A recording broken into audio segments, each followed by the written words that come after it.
আসসালামু আলাইকুম। শিল্পী হাউস ব্লগ থেকে ভিডিওটি শুরু করলাম। সবাই কেমন আছেন? সবাইকে ঈদ মোবারক।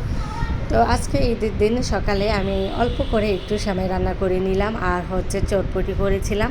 চটপটি একটু বেশি করে করলাম, যেহেতু মিষ্টির পাশাপাশি ঝালটা থাকলে ভালো লাগে, আর আমার বাসায় সবাই চটপটি পছন্দ করে, তাই চটপটি নিজের হাতে বানিয়ে নিলাম।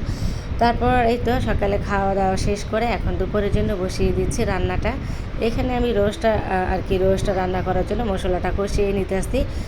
আর পাশের চুলায় আমি ডিমের কুরমা রান্না করে নিব। দুনো চুলায় আমি বসাই দিব।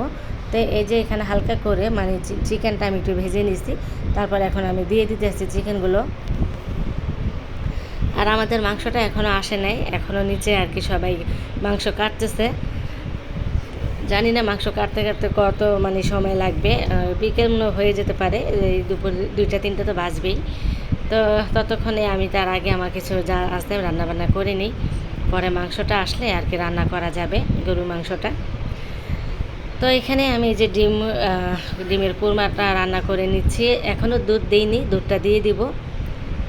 তো আগে আমি একটু কষিয়ে নিই, তারপর এখানে একটু গুঁড়া দুধও দিলাম, আর এখানেও গুঁড়া দুধ দিয়েছি। তারপরে দুধ দিয়ে করবো। তো এই তো আমার রান্নাবান্না শেষ হলো। তারপর দেখলাম এই যে আমার হাজব্যান্ড মাংস নিয়ে চলে আসলো। তো এই যে সবাইকে দিতেছিল। তারপর মাংস আনার পর আমি আবার ওখান থেকে কিছু মাংস নিয়ে যে রান্না বসিয়ে দিলাম, গরুর মাংস। তো হাতে মাখাই নেই, একেবারে মশলা দিয়ে একদম সুন্দর করে কষিয়ে তারপরে মাংসটা বসিয়ে দিতে আসছি। মশলা ভালোভাবে কষিয়ে নিছি।